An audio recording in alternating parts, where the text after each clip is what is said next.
Hi, today is September 13th, 2023, and here are my poems for the day. The first one is poem number 1476 for the year, Succulent Mini Skull.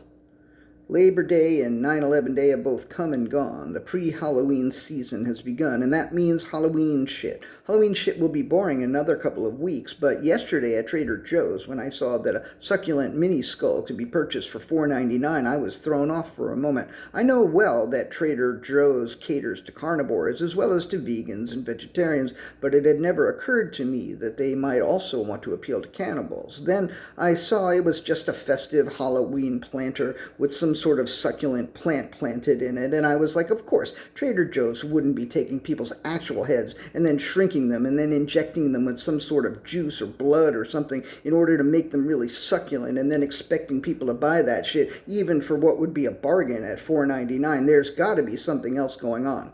And of course there was. It was some Halloween shit. I was only a little disappointed. Poem number 1477, Little Jackie Paper. What if Little Jackie Paper was actually made of paper? What if he was actually a little paper doll that Puff the Magic Dragon only thought was real? What if Puff only imagined that, spoiler alert, Jackie Paper grew up and forgot about him? What if it's like that Zhuangzi thing where he was dreaming and... What if it's like that Zhuangzi deal where he was dreaming that he was a butterfly and then he woke up and didn't know whether he was actually a butterfly or still dreaming that he was Zhuangzi? So what if Puff only imagined that there was a boy who was imagining him and then stopped? So then Puff would be real and Jackie Paper would be fake. So what then? I don't know. Lenny Lipton, who wrote the song, died almost a year ago, so I can't ask him. And yes, I know the Zhuangzi reference wasn't precisely on point. That's how I roll sometimes. Poem number 1478, Lenny Lipton again.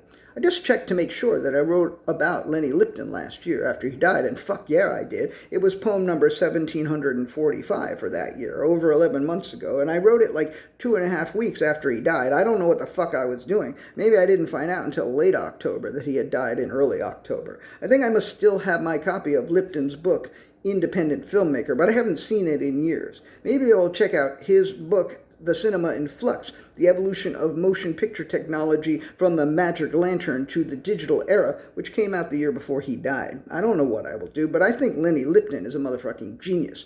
If Trader Joe's shrunk down Lenny Lipton's skull, I might just buy that shit and take a break from my veganity and eat that shit so that maybe I would be a genius too. Oh, fuck me. That reminds me of a story that coincidentally involves an independent filmmaker. Next poem, please.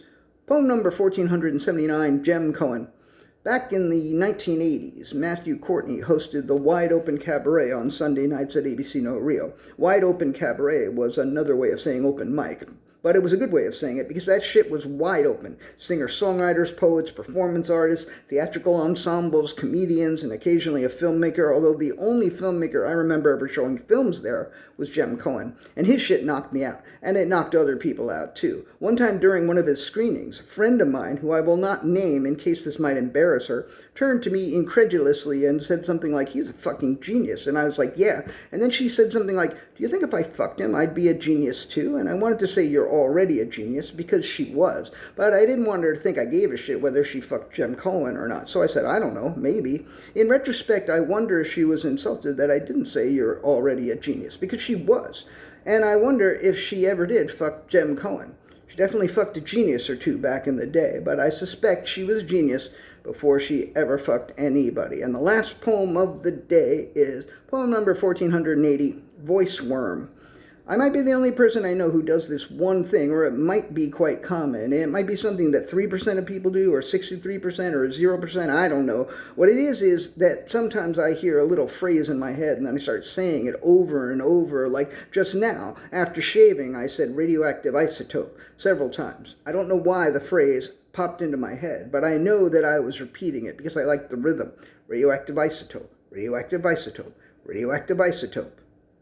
Radioactive isotope. If someone were to overhear me saying this over and over, they would probably think there's something wrong with me, and I'm not saying there isn't.